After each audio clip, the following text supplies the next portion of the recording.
The humid air of Miami clung to my skin like a desperate lover as I navigated through the crowded beachfront bar. It was my third double shift this week, and my feet screamed in protest with each step. The ice in the cocktail shakers clinked rhythmically against the backdrop of pulsing music and drunken laughter, creating a symphony of chaos that had become the soundtrack to my life. "Table 7 needs another round," Marco barked, barely glancing my way as he slid the tray across the bar top. I nodded, balancing the drinks with practiced precision. At 26, I was already a veteran in the art of serving overpriced cocktails to entitled tourists while maintaining a smile that never quite reached my eyes. Tonight was particularly busy. Some wealthy businessman had rented out half the VIP section for what appeared to be an important meeting, disguised as a casual night out. "Excuse me," I murmured, squeezing between two sunburned men who didn't bother to move an inch. Their eyes followed me, as they always did, but tonight I was too exhausted to care. That's when I saw him. He sat alone at a corner table, partially hidden in the shadows, yet somehow commanding the entire room without saying a word. Unlike the other tourists with their gaudy Hawaiian shirts and camera-laden necks, he wore a crisp white linen shirt, the sleeves rolled up to reveal strong forearms. Dark aviator sunglasses concealed his eyes despite the dimming evening light, and his jaw, sharp enough to cut glass, remained perfectly still as he observed the crowd. Something about him made me pause. Perhaps it was the way others seemed to unconsciously give him space, or how the security guards glanced his way a little too often. Or maybe it was simply that in a sea of loud, desperate-to-be-noticed people, he sat in complete stillness, as if the world revolved around him and not the other way around. I shook the thought away. Another rich tourist thinking he owned the place. Miami Beach was full of them. "Your mojitos," I announced, placing the drinks on table 7 with practiced efficiency. "Anything else I can get you?" The group of middle-aged women giggled like schoolgirls, one of them boldly eyeing my figure. "We're good, honey. But if you see any single men worth our time, send them our way." I forced a laugh. "I'll keep an eye out." As I turned to head back to the bar, I collided with a solid wall of muscle. The impact sent me stumbling backward, and strong hands gripped my shoulders to steady me. A subtle scent of expensive cologne, sandalwood and something darker I couldn't name, filled my senses. "I'm sorry," I stammered, looking up. The man from the corner table had materialized in front of me, his sunglasses now hanging from his shirt pocket, revealing eyes so intensely blue they seemed almost unnatural against his tanned skin. "The fault is mine," he replied, his voice carrying a slight accent I couldn't place. Something European, perhaps Italian or Spanish. The sound was like velvet wrapped around steel. I wasn't watching where I was going. For a moment, we stood frozen. His hands still on my shoulders, I became acutely aware of the dampness of my uniform, the wisps of hair that had escaped my ponytail, and how small I felt in his presence. "No harm done," I managed, stepping back. His hands fell away, but the impression of his touch lingered. A ghost of a smile crossed his lips. "What's your name?" Under normal circumstances, I would have deflected. Names created connections, and connections with customers never ended well. But something about his direct gaze made me answer honestly. "Ellie." "Ellie Moore." He nodded, as if filing the information away for future reference. "Ellie?" he repeated, my name sounding different in his mouth, almost precious. "I'd like a whiskey. Neat, the best you have."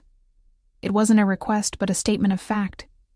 Before I could respond, he returned to his table, leaving me with the distinct feeling that I'd just had an encounter with something dangerous.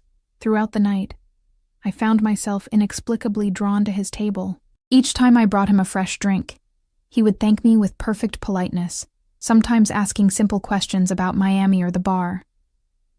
Nothing inappropriate, nothing that crossed any lines, yet each interaction left me feeling like I'd touched a live wire.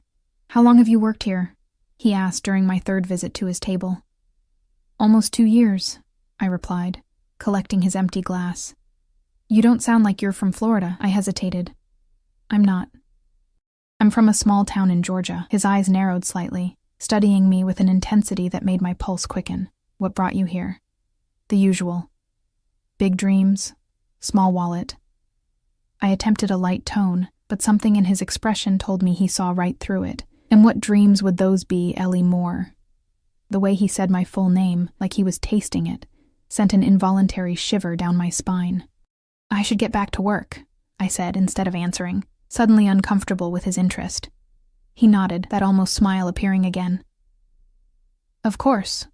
I wouldn't want to keep you from your duties. As my shift dragged on, I noticed a steady stream of men in dark suits appearing at his table. They would lean in, speak briefly, then disappear into the crowd. None stayed longer than a minute. With each visitor, his expression grew more severe, the line of his shoulders more rigid. By midnight, the bar had reached its peak capacity, bodies pressed against each other in a sweaty mass of vacation excitement. I was counting down the minutes until closing when Marco grabbed my arm. The guy in the corner wants you specifically, he said, nodding toward the mysterious man. Says he has a complaint about the service. My stomach dropped. Had I done something wrong? I mentally retraced our interactions, finding nothing that warranted a complaint. What did he say exactly? Marco shrugged. Just that he wanted to speak with you. Better not keep him waiting. He looks like the type who tips big or breaks kneecaps. I rolled my eyes at Marco's dramatics, but made my way to the corner table. The man was on his phone now, speaking rapidly in what was definitely Italian, his voice low and controlled, but with an edge that hadn't been there earlier. He looked up as I approached, immediately ending his call. Ellie, he said, gesturing to the empty chair across from him. Please, sit. It wasn't a request I should have granted. Employees weren't supposed to sit with customers, but I found myself sinking into the chair anyway. Marco said you had a complaint? I asked, trying to keep my voice professional. He looked genuinely surprised. A complaint? No. I simply wished to speak with you without you rushing off to serve another table. The tension in my shoulders eased slightly. Oh. Well, I'm still on the clock, so I can't stay long. Of course. He leaned forward, arms resting on the table. I'm leaving tomorrow. I wanted to invite you to dinner before I go. The straightforwardness of his proposal caught me off guard. Men asked me out at the bar all the time, but usually with cheesy pickup lines or drunken propositions. His direct approach was both refreshing and unsettling. I don't even know your name, I pointed out. Alessandro, he replied. Alessandro Ricci. The name suited him, elegant and strong. Well, Alessandro, I appreciate the offer, but I make it a policy not to date customers. It was a lie. I had no such policy. I simply didn't date. Period. My last relationship had left scars I wasn't eager to reopen. He studied me, those blue eyes seeming to read every thought crossing my mind. It's just dinner, Ellie. At the restaurant in my hotel. Public place. Excellent food. He paused, then added with surprising softness, You look like you could use a good meal. It was true. Between rent, student loans, and sending money home to my mother, luxury items like good food had fallen by the wayside. I don't know. I hesitated, conflict warring within me. Something shifted in his expression, a hardening I couldn't quite interpret. You shouldn't tease a man like me, he said, his voice dropping to a register that sent goosebumps racing across my skin. Excuse me? The looks you've been giving me all night, he clarified. If you're not interested, that's fine. But don't play games you don't intend to finish. Heat flooded my cheeks. Had I been staring? Perhaps. But the accusation stung nonetheless. I haven't been... Ellie. Marco's voice cut through my denial. Phone call for you. Says it's an emergency. My heart plummeted. Only one person had this number for emergencies. I have to take this, I said, standing abruptly. Alessandro nodded once, his expression unreadable. Of course. I rushed to the phone, my hands trembling as I picked up the receiver. Hello? Mom? My mother's tear-filled voice confirmed my fears. Ellie, honey, it's happened again. The bank. They're saying they're going to foreclose if we don't make a payment by the end of the week. The room seemed to tilt. How much do they need? She named a sum that might as well have been $1 million for all my ability to produce it. I'll figure something out, I promised, though I had no idea how. Just hold on, okay? I'll call you tomorrow. After hanging up, I leaned against the wall, closing my eyes against the threat of tears. When I opened them, Alessandro stood before me, concern etched into his features. "Bad news?" he asked quietly. I straightened, wiping at my eyes. "Nothing I can't handle." He studied me for a long moment, then reached into his pocket and extracted a business card. "My dinner invitation stands. 7 o'clock tomorrow at the Satai. Ask for me at the host stand." He pressed the card into my palm, his fingers warm against mine. "No strings attached, Ellie. Just dinner." Before I could respond, he turned and left, cutting through the crowd with effortless authority. People instinctively moved out of his path, like water parting before the bow of a ship. I looked down at the card in my hand. It was heavy, cream-colored stock, with only his name and a phone number embossed in dark blue. No company, no title, just Alessandro Ricci. As I tucked the card into my pocket, a chill ran down my spine. A premonition, perhaps, of how that simple piece of paper would change everything. I didn't know then that Alessandro Ricci was not just a wealthy tourist, but the head of one of Italy's most powerful crime families. I didn't know that his interest in me wasn't coincidental, and I certainly didn't know that by the end of the week, I would belong to him. A payment for a debt I didn't even know existed. All I knew, as I watched his broad shoulders disappear through the exit, was that despite every warning bell clanging in my head, I would be at that restaurant tomorrow night. And somehow, I suspected he knew it too. The next day crawled by with excruciating slowness. I called my mother in the morning, assuring her that I was working on a solution to our financial problems, though I had no real plan. I picked up an extra lunch shift at the bar, pocketing the meager tips with grim determination.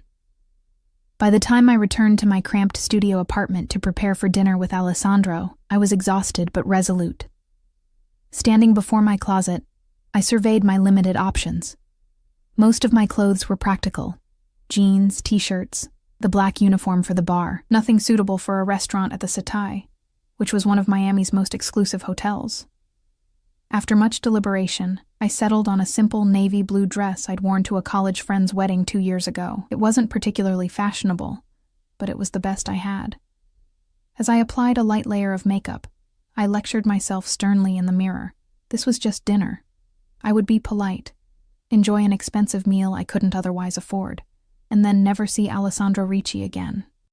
No matter how magnetic his presence, no matter how those blue eyes seemed to see right through me, this was a one-time event. The Satai loomed before me like a modernist fortress, all sleek lines and muted elegance.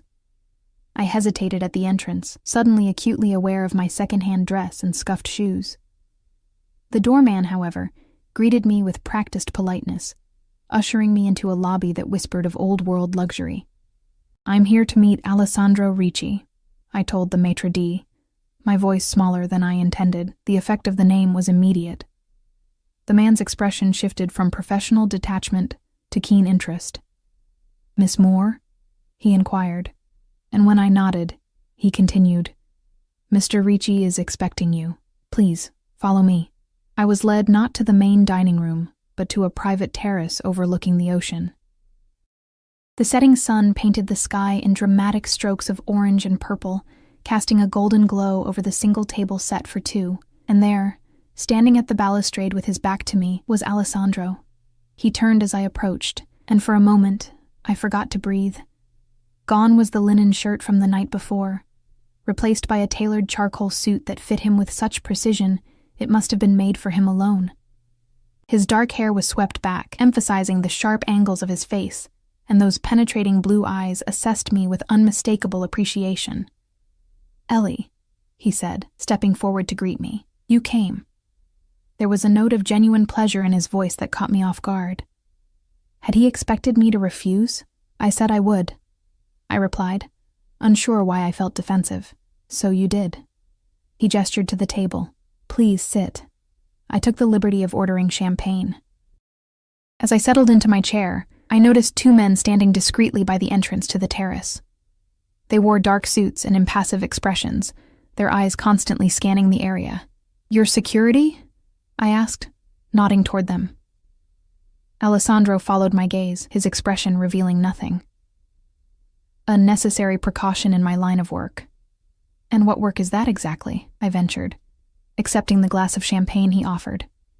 The hint of a smile played at his lips. "Import-export, primarily. My family has interests throughout Europe, and we're exploring opportunities in the United States." It was vague enough to be meaningless, but I didn't press. Something told me he wouldn't appreciate further questioning. "And you?" he asked, steering the conversation away from himself. "You mentioned big dreams when we spoke last night. What are they?" I took a sip of champagne, the bubbles dancing on my tongue. "Originally, I wanted to be a chef. I came to Miami for culinary school." His eyes sharpened with interest. "Originally? What changed?" The question probed at old wounds. "Reality," I said simply. "Tuition was more than I expected. I had to drop out after the first year when my mom got sick. Now I'm just trying to keep my head above water." A shadow passed over his features. "And the phone call last night? Another reality?" I looked away, uncomfortable with his perceptiveness. "My mother's house is being foreclosed on. The bank wants a payment by the end of the week." "How much?" The directness of the question startled me. "That's not... I didn't come here to talk about my problems." "How much, Ellie?" he repeated, more gently this time. I named the figure reluctantly, the same number that had kept me awake all night. He nodded thoughtfully, then reached into his jacket and extracted a sleek leather checkbook. Before I could process what was happening, he was writing with practiced efficiency. "What are you doing?" I asked, alarmed. He tore the check free and held it out to me. "Solving your problem." I stared at the check, at the amount written in bold, confident strokes. Exactly the sum I needed, plus a little more. Shock gave way to indignation. "I can't accept that," I said firmly, pushing his hand away. "I don't take charity, especially not from men I barely know." Alessandro didn't withdraw the check. "It's not charity. Consider it an advance." "An advance on what?" His gaze held mine steadily. "I need an assistant, someone to help manage my affairs while I'm in the United States. The position comes with a generous salary and benefits." "An assistant," I repeated skeptically. "And you're offering this job to a bartender you met less than 24 hours ago?" "I'm offering it to a woman who clearly has potential beyond mixing drinks," he countered. "Someone intelligent, observant, and in need of an opportunity." The offer was tempting, so tempting my fingers itched to reach for the check. But the rational part of my brain screamed warnings. What would this job entail exactly? "Initially, you would accompany me to business meetings, take notes, help organize my schedule. As you learn more about the business, your responsibilities would increase accordingly." He paused. "The check is yours regardless of your decision about the job. Consider it a gesture of goodwill." I shook my head. "I don't accept money for nothing." A flash of admiration crossed his face. "Your integrity does you credit, Ellie. But I assure you, I never give anything for nothing." The ominous undertone in his words sent a shiver down my spine. But before I could respond, the first course arrived. The conversation shifted to lighter topics as we made our way through a meal more exquisite than anything I'd tasted since leaving culinary school. Alessandro proved to be a surprisingly engaging dinner companion, knowledgeable about food, art, and travel. He spoke of his home in Sicily with such vivid detail that I could almost smell the lemon groves and feel the Mediterranean breeze. "You should see it someday," he said, watching me over the rim of his wineglass. "Sicily in spring is like nowhere else on earth." "Maybe in another life," I laughed. "My passport's collecting dust in a drawer somewhere." Something in his expression shifted, a determination settling over his features that I couldn't interpret. "Life is full of unexpected journeys, Ellie." As dessert was cleared away, I realized with a start that we'd been talking for nearly 3 hours. The sky had darkened to a deep indigo, stars visible despite the city lights. "I should go," I said reluctantly. "I have an early shift tomorrow." Alessandro nodded, though he made no move to call for the check. "Have you considered my offer, the job?" In the pleasant haze of good food and better conversation, I'd almost forgotten. "I'm still not sure. Let me drive you home," he suggested. "We can discuss the details on the way." Warning bells clanged in my head. Getting into a car with a man I barely knew, no matter how charming, was not something I typically did. But then again, nothing about this evening had been typical. "I can take a cab," I insisted. "At this hour? In this city?" He shook his head. I would not be a gentleman if I allowed that. Before I could argue further, he was guiding me toward the elevator, his hand resting lightly at the small of my back. The touch was respectful, yet somehow possessive, sending a confusing mixture of alarm and excitement through me. A sleek black car with tinted windows waited at the hotel entrance. One of the security men I'd noticed earlier held the door open for us, his expression remaining carefully neutral as I slid into the plush leather back seat.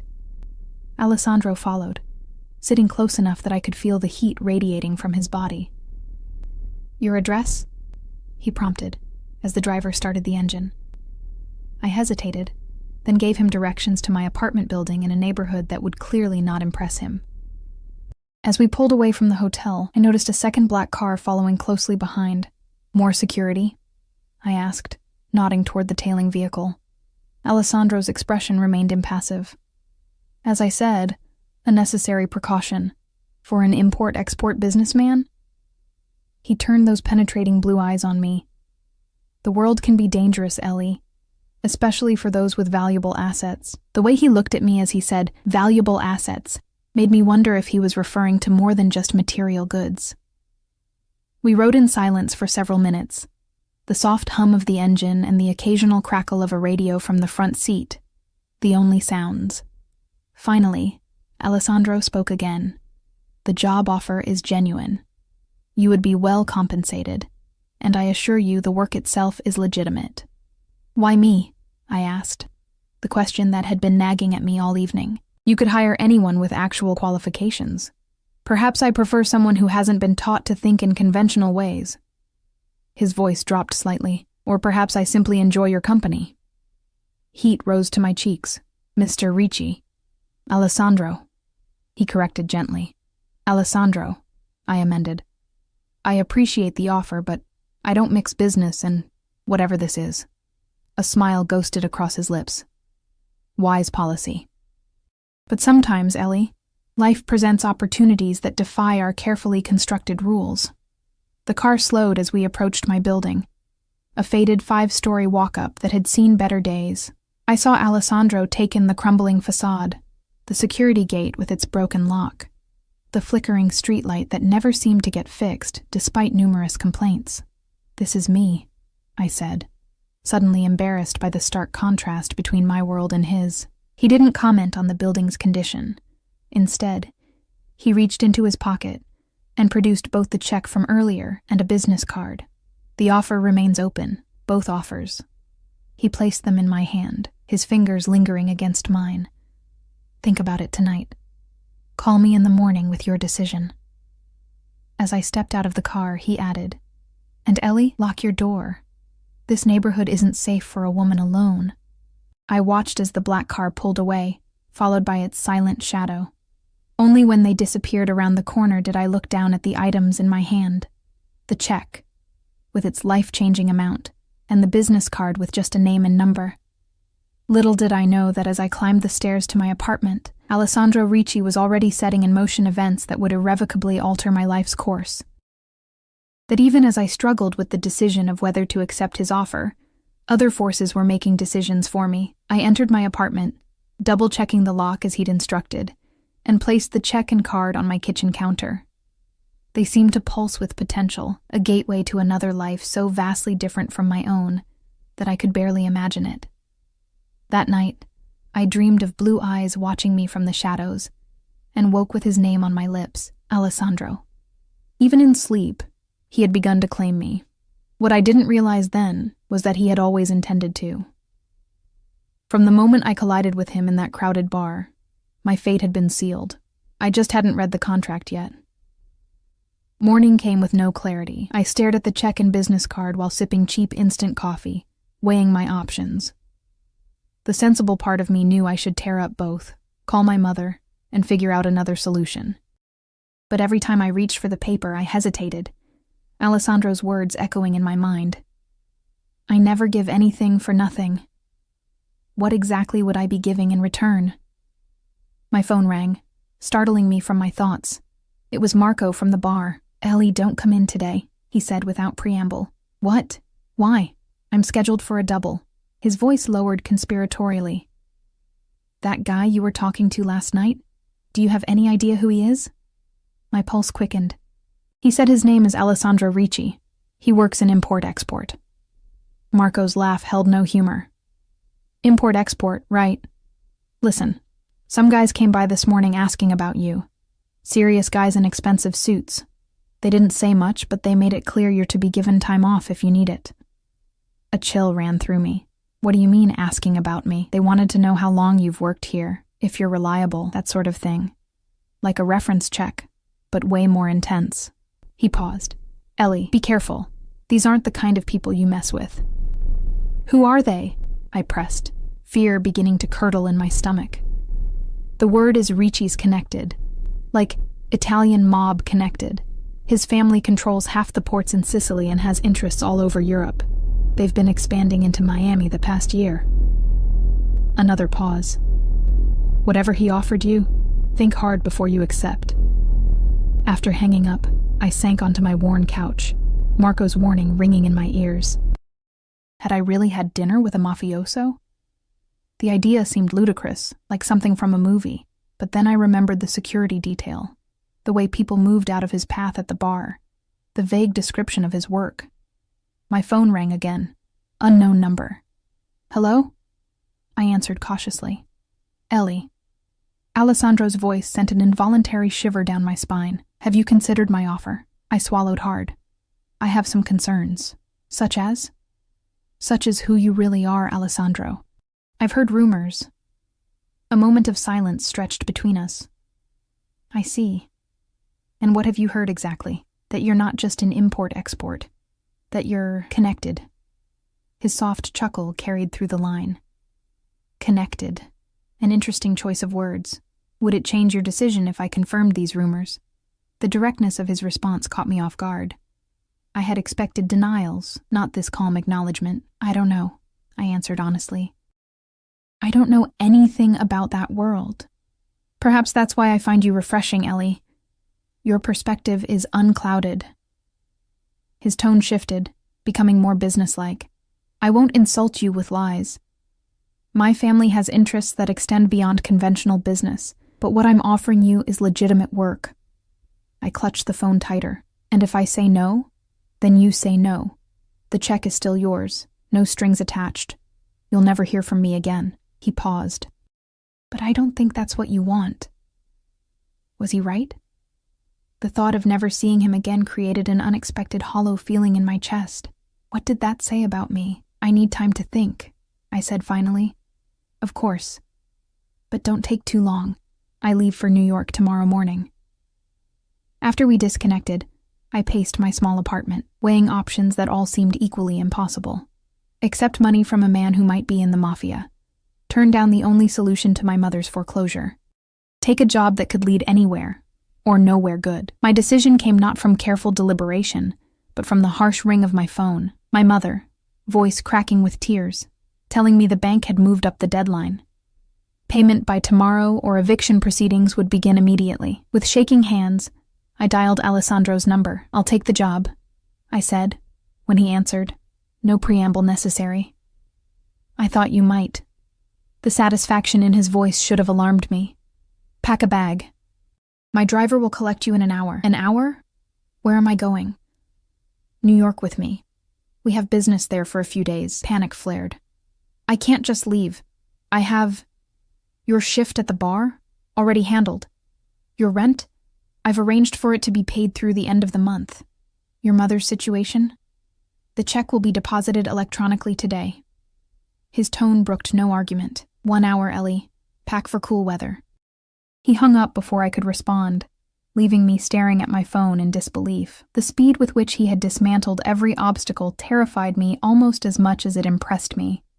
What kind of power did this man wield that he could rearrange my life with a few phone calls? Exactly 1 hour later, a knock came at my door. The same driver from last night stood in the hallway, expressionless as he took my hastily packed suitcase. He led me to the now familiar black car where, to my surprise, Alessandro waited in the back seat. "I wasn't expecting you to come personally," I said as I slid in beside him. He studied me with those piercing blue eyes. Your first day working for me, Ellie. I wanted to ensure you were comfortable with the arrangement. I wasn't, not remotely, but I nodded anyway. As the car pulled away from my building, I felt a strange sense of leaving more than just my apartment behind. I was crossing a threshold into a world I didn't understand, with rules I didn't know.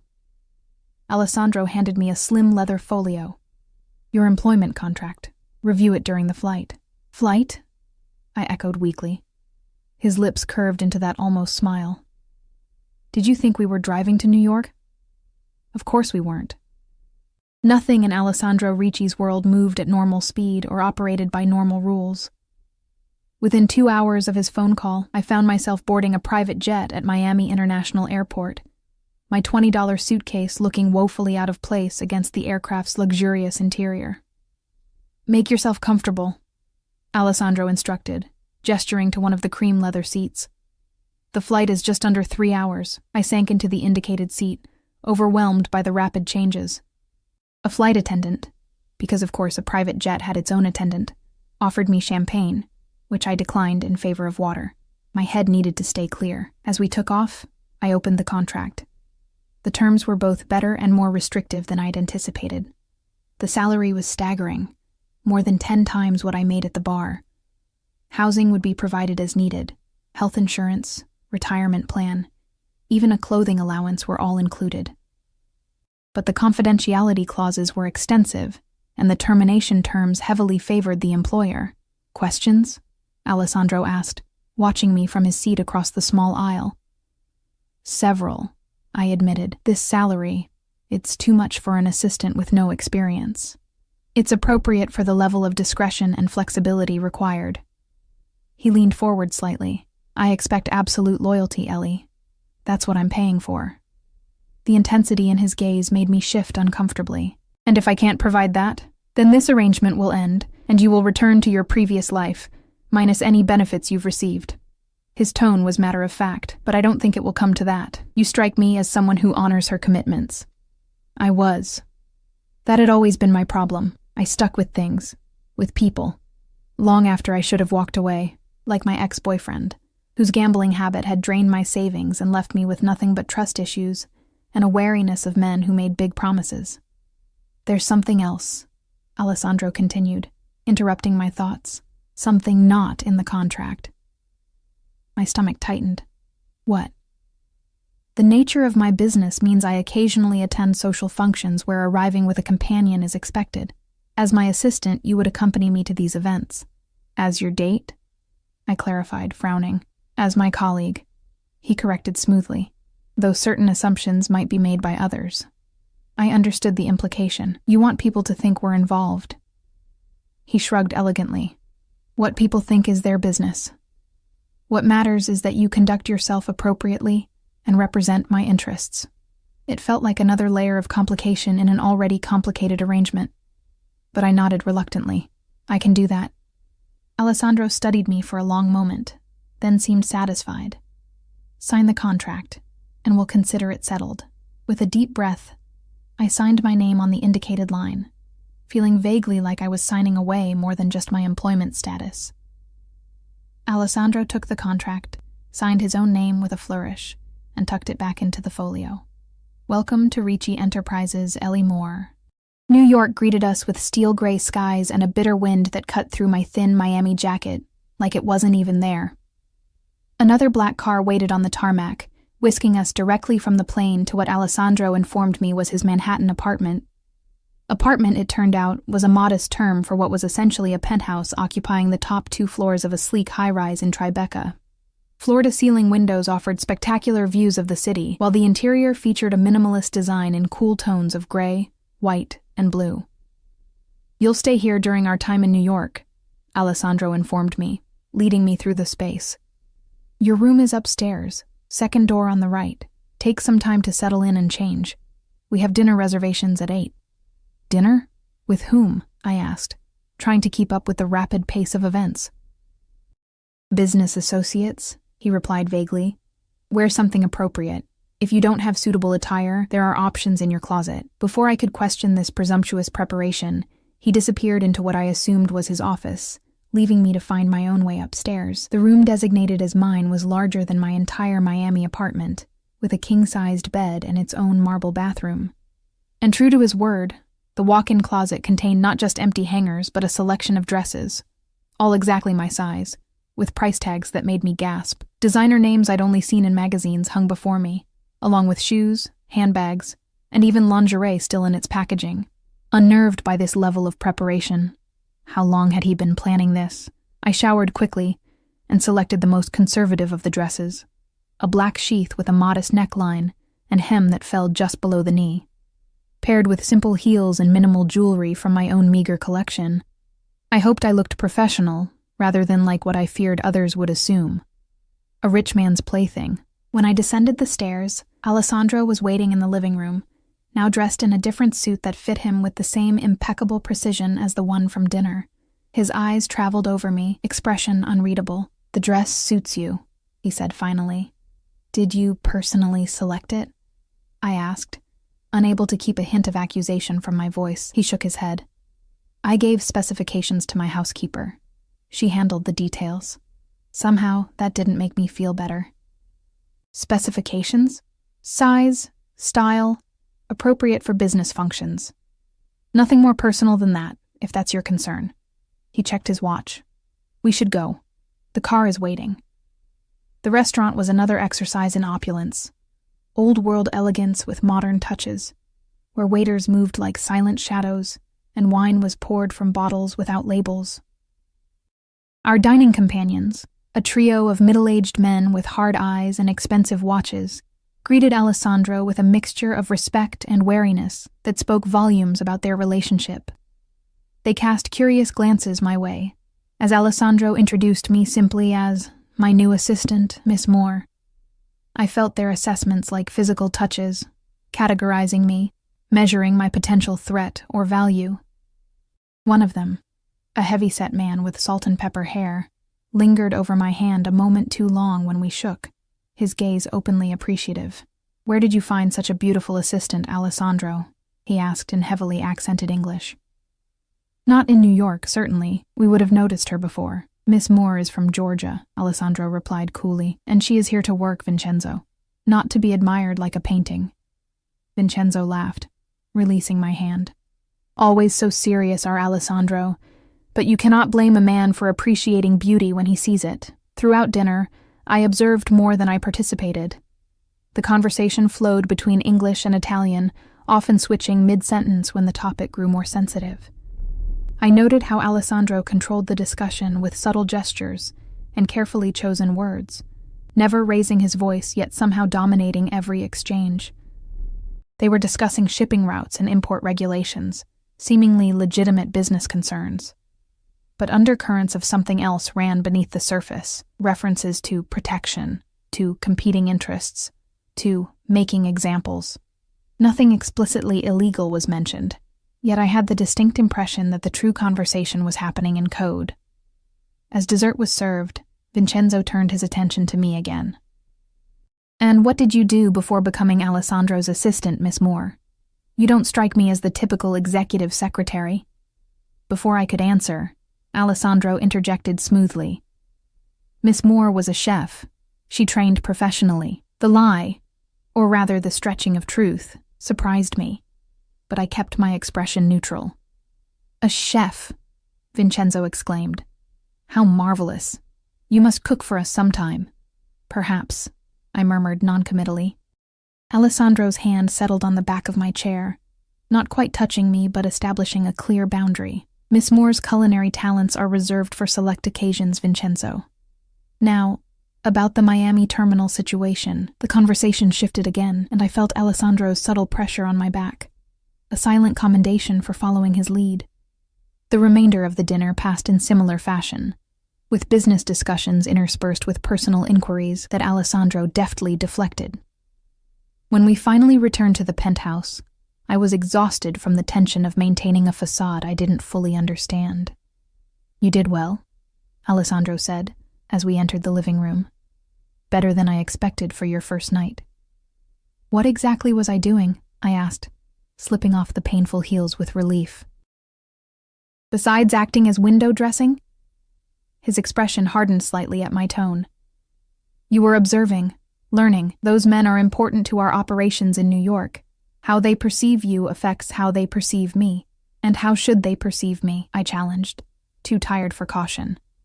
Alessandro stepped closer, his presence suddenly overwhelming in the dimly lit room. As someone of value to me, someone under my protection, his voice dropped lower. Someone who belongs to me. The possessiveness in his words sent a conflicting wave of alarm and excitement through my body. I don't belong to anyone, I said, but my voice lacked conviction. He reached out, his fingers barely grazing my cheek. Don't you, Ellie? You signed a contract. You accepted my money. You're wearing clothes I provided, sleeping in a bed I own, eating food I pay for. His eyes held mine, inescapable. In my world, that creates certain obligations. I stepped back, needing distance from his magnetic pull. The contract was for employment, not ownership. There are many kinds of contracts, Ellie. Some written, some understood. He moved toward the stairs, pausing at the bottom. Rest well. Tomorrow will be a busy day. As he disappeared upstairs, I sank onto the couch, my mind racing. What had I gotten myself into? The lines between employer and something else entirely were already blurring, and it was only my first day. I didn't yet understand that Alessandro Ricci didn't believe in lines at all, only in what he wanted and how to get it. And somehow, for reasons I couldn't fathom, what he wanted was me. The next morning, I woke to the sound of rainfall against the floor-to-ceiling windows. For a disorienting moment, I didn't recognize my surroundings. The luxurious bedding, the expansive room, the Manhattan skyline shrouded in mist. Then reality crashed back. I was in Alessandro Ricci's penthouse, his new assistant, bound by a contract I'd signed in haste and desperation. I found a note slipped under my door, written in elegant script, meetings until noon. Help yourself to breakfast. Car will collect you at 12:30. The penthouse was silent as I made my way downstairs, suggesting Alessandro had already left. In the kitchen, a spread of pastries, fruit, and coffee waited on the counter, still warm. Someone had been here recently, the housekeeper Alessandro had mentioned, presumably. As I sipped coffee that cost more per pound than I usually spent on groceries in a week, I contemplated my new reality. My mother had called late last night, crying with relief that the bank had received the payment. Her home was safe for now. The price for that security was my presence here, in this beautiful cage, with a man whose true nature and intentions remained a mystery. At precisely 12:30, my phone buzzed with a text from an unknown number. Car waiting downstairs. The same expressionless driver from Miami held the door as I slid into the back seat, surprised to find Alessandro already inside, reviewing documents on a tablet. Good morning, he said without looking up. I trust you slept well? Well enough, I replied cautiously. Where are we going? He finally glanced at me, those piercing blue eyes assessing my appearance. I'd dressed in the most conservative outfit I could find among the provided clothes, tailored black pants and a cream silk blouse. You look appropriate, he noted, answering a question I hadn't asked. We're attending a charity luncheon at the Pierre. Many influential people will be present. This is primarily a networking event, so stay close and observe. What am I observing exactly? Alessandro's lips curved slightly. Relationships. Who speaks to whom? Who avoids whom? In my business, information is as valuable as any commodity we ship. The Pierre Hotel exuded old-world elegance, its ballroom transformed into a sea of white-clothed tables adorned with elaborate floral centerpieces. As we entered, I became acutely aware of the subtle shift in the room's energy. Conversations paused, heads turned. Eyes followed Alessandro's progress through the crowd. His hand settled at the small of my back, guiding me with the lightest pressure. The touch was proprietary, sending a clear message to anyone watching. This woman is with me. Alessandro, a silver-haired woman, approached, air-kissing both his cheeks. How lovely to see you. And who is your charming companion? Mrs. Harrington. May I present Ellie Moore, my new assistant. Ellie, Victoria Harrington, chairs this charity's board. I shook her hand, noting the calculating look beneath her sociable smile. A pleasure to meet you, Mrs. Harrington. Assistant? She raised a perfectly groomed eyebrow. How professional. Tell me, dear, how did you and Alessandro connect? Before I could answer, Alessandro intervened smoothly. Ellie has a background in culinary arts. She impressed me with her attention to detail and discretion. Mrs. Harrington's smile never wavered, but her eyes hardened slightly. How fascinating. Well, I must greet the other guests. Do enjoy the luncheon. As she walked away, Alessandro leaned close to my ear. Victoria Harrington's husband owns significant real estate along the eastern seaboard, properties we sometimes utilize. She's also the worst gossip in Manhattan. By dinner, everyone will know exactly who you are, or who they think you are. And who do they think I am? I whispered back. His eyes met mine, intense and unreadable, my weakness. The comment unsettled me deeply. Throughout the luncheon, I felt the weight of curious stares and whispered speculation. Alessandro introduced me to countless people, politicians, business leaders, socialites, all of whom regarded me with varying degrees of interest, suspicion, or thinly veiled disdain. I played my part as instructed, speaking little, observing much. Alessandro moved through the crowd with practiced ease, his charisma and authority evident in every interaction. People deferred to him instinctively, even those who clearly held significant power themselves. By the time we left, my head was spinning with names, connections, and the complex social web Alessandro navigated so effortlessly. "You're learning quickly," he commented as we returned to the car. "You notice things others miss." I wasn't sure if that was a compliment or an observation. Those people, they all know what you really do, don't they? Alessandro studied me for a moment. Some know. Some suspect. Some prefer not to know the details of how their interests are protected. His expression grew serious. Never underestimate the willingness of respectable people to look the other way when it benefits them. Back at the penthouse, I expected him to disappear into his office again. Instead, he gestured for me to follow him into a room I hadn't explored, a study lined with bookshelves and dominated by a massive desk of dark wood. "It's time you understood your role more clearly," he said, indicating I should sit in one of the leather chairs facing the desk. He remained standing, towering over me. "You've signed the contract. You've accepted the position. Now you need to know what that really means." My mouth went dry. "I thought I was your assistant." "You are. But in my world, that title encompasses more than administrative duties." He began to pace slowly. "I'm the head of the Ricci family business. We control shipping routes throughout the Mediterranean and along the East Coast. We have interests in construction, waste management, and certain entertainment venues." I swallowed hard, recognizing the euphemisms. "Illegal interests. Some activities fall into gray areas of legality," he acknowledged without emotion. "My family has operated this way for generations. We provide services where traditional businesses cannot or will not. We protect those under our care. We maintain order." "By threatening people? By hurting them?" Alessandro stopped pacing, his gaze sharpening. "Violence is a last resort, but yes, sometimes necessary. Does that frighten you?" It should have. It absolutely should have sent me running for the door. Instead, I found myself oddly calm. "What does this have to do with me? As my assistant, you'll be privy to sensitive information. You'll attend meetings where business is discussed openly. You'll see things that could be compromising." He leaned against the desk, bringing his face level with mine. "Your loyalty is not optional, Ellie. It's the only thing keeping you safe." The threat was implicit, but clear. "Are you saying I'm in danger? Not from me." His voice softened unexpectedly. "Never from me. But my world has enemies, people who would use any perceived weakness against me." He reached out, his fingers brushing a strand of hair from my face. "That's why they must believe you belong to me completely. It's the only way I can ensure your protection." The touch lingered, sparking an unwelcome heat that spread through my body. I pulled back slightly. "I didn't ask for your protection. You did the moment you accepted my offer."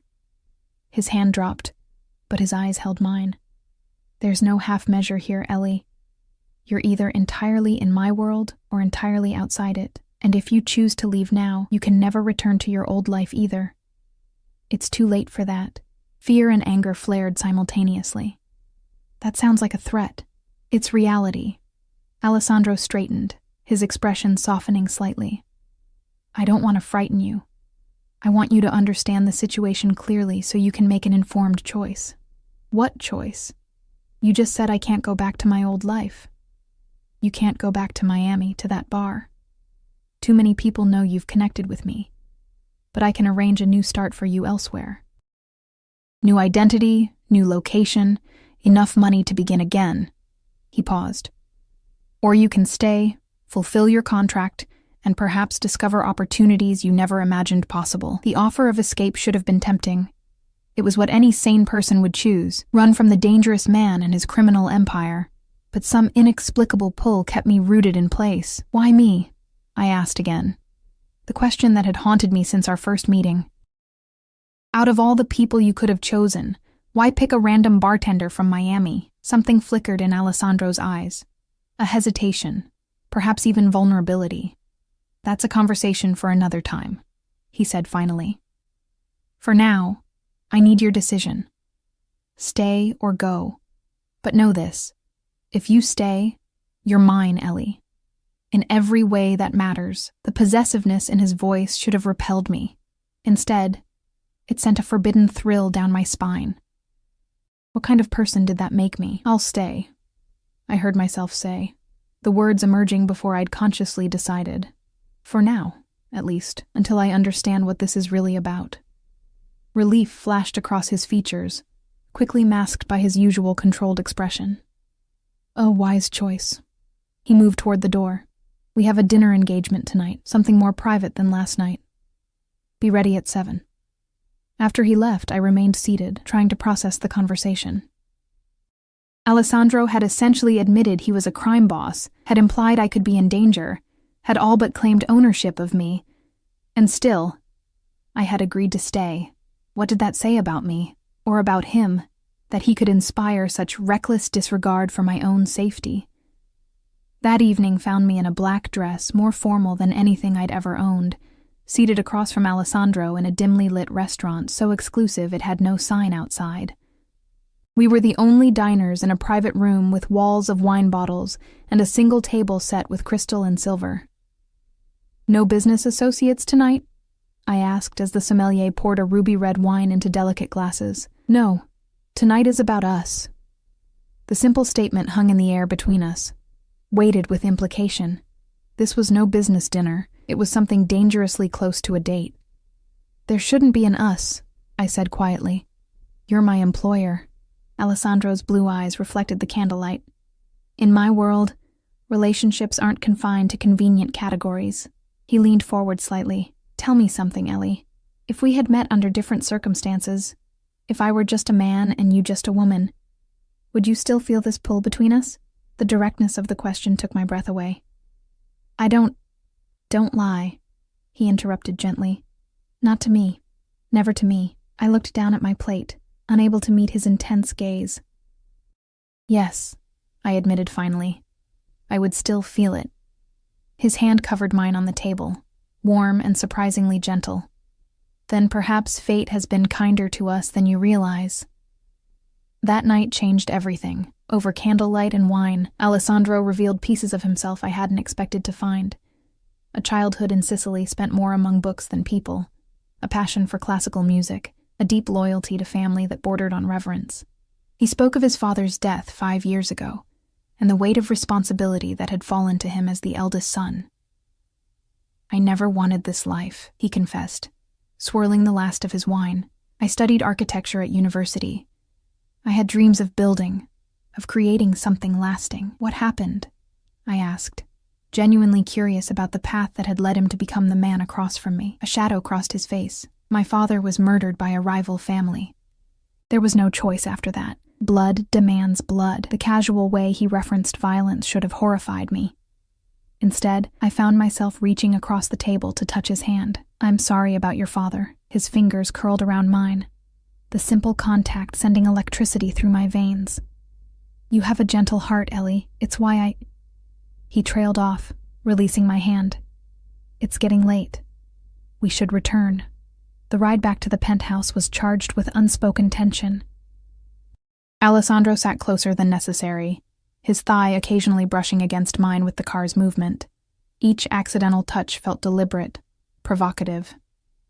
In the elevator up to the penthouse, he finally broke the silence. I wasn't entirely honest with you before.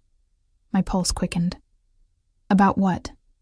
About why I chose you. The elevator doors opened to the private foyer of his apartment, but he made no move to exit. It wasn't random, Ellie. Nothing in my life is random. Before I could question him further, he stepped out, holding the door for me. I followed him into the dimly lit living room, where he went straight to the bar and poured 2 glasses of amber liquid. Your father, he said, handing me one of the glasses. Did he ever mention someone named Paolo Ricci? I froze, the glass halfway to my lips. My father died when I was 3. I barely remember him. Alessandro nodded, as if confirming something to himself. Paolo was my uncle, my father's youngest brother. He took a careful sip of his drink. He died in Georgia 23 years ago. The timeline matched perfectly with my father's death. What are you saying? Your father, James Moore, worked for my family as a courier. He was trusted, valuable. Alessandro's eyes held mine steadily. Until he wasn't. The room seemed to tilt around me. My father was an insurance salesman. He died in a car accident. That's what your mother told you. His voice was gentle but unwavering. The truth is more complicated. I set my untouched drink down with a shaking hand. Tell me. Alessandro moved closer, his expression softening. Your father was skimming from deliveries. Small amounts at first, then growing bolder. My uncle was sent to address the situation. He paused. Neither man survived their meeting. The implications crashed over me like a tidal wave. My father, a criminal, killed by Alessandro's family. My entire understanding of my past suddenly revealed as fiction. You've known who I was all along, I whispered, backing away from him. This wasn't about my mother's house or needing an assistant. This was about... what? Revenge? He caught my wrist, preventing my retreat. If I wanted revenge, Ellie, I wouldn't have pulled you out of that bar into a better life. I wouldn't have protected you. I would have destroyed you. Then why? I demanded, trying unsuccessfully to pull free of his grip. Why seek me out after all these years? His thumb traced circles on my inner wrist, the gentle motion at odds with the intensity of his gaze. Because the moment I saw your photograph in the file, I knew I had to meet you. And when I did, when I saw you moving through that crowded bar with such quiet dignity despite everything life had thrown at you, I knew you were meant to be mine. Yours, I repeated, the word both repellent and thrilling. I'm not a possession to be claimed, Alessandro. No, he agreed, pulling me infinitesimally closer. You're far more dangerous than that. You're the one thing I never expected to find. A weakness I'm willing to embrace. His free hand came up to cup my cheek, and despite my anger, my confusion, my sense of betrayal, I found myself leaning into his touch. I should hate you, I whispered. Perhaps you should, he acknowledged, his face now inches from mine, but you don't. His lips met mine with surprising gentleness, a question rather than a demand, and God help me, I answered, my body betraying all rational thought as I melted into him, my hands finding their way to his shoulders, his chest, the solid warmth of him anchoring me in a world suddenly turned upside down. The kiss deepened, grew hungry, Alessandro's control slipping as his hands tangled in my hair, traced the curve of my spine, pulled me flush against him. I could feel his heart racing to match my own, the evidence of his desire pressing against me. Ellie, he breathed against my lips. Tell me to stop, and I will. This isn't part of our contract. This is your choice. My choice. Perhaps the first real one I'd had since entering his orbit. I should have pushed him away, demanded answers about my father, about the lies I'd been told all my life. Instead, I whispered, "Don't stop," and sealed my fate.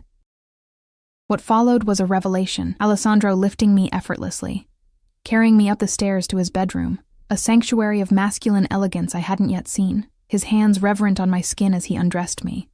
his eyes darkening with desire as he took in every inch revealed. The weight of him above me, the surprising tenderness in his touch that gradually gave way to passionate urgency as we moved together. In those moments, it didn't matter that he was a crime boss, that he'd orchestrated our meeting, that my father's blood might metaphorically be on his family's hands. All that mattered was the way he made me feel.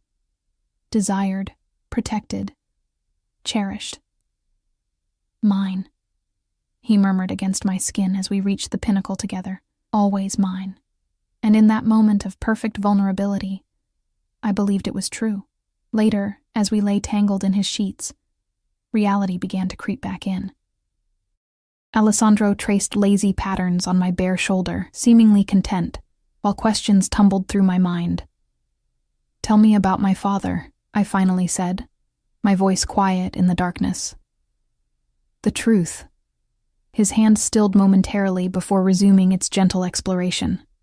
"He was young when he started working for my family, younger than you are now. Smart, charming, good at making people trust him. That's why my father valued him. What happened? Why did he start? Stealing?" Alessandro sighed, his breath warm against my hair. "Your mother was pregnant with you. He wanted out of the life, wanted to be a proper family man. But leaving our organization isn't simple. The things he knew, the people he could identify, it was too risky. So he tried to take enough money to disappear," I surmised. "Yes. And he might have succeeded if he hadn't gotten greedy. The final amount he took was substantial enough to warrant direct intervention." I swallowed hard. "Did your uncle kill him? From what I understand, they killed each other. Your father had a gun. He wasn't expecting my uncle, but he was prepared." Alessandro's arms tightened around me. "The family felt responsible for you and your mother. That's why the insurance policy was so generous. Why the story of an accident was maintained. All these years," I whispered. "My mother never told me. She was protecting you," Alessandro said gently, "as I intend to do for the rest of your life."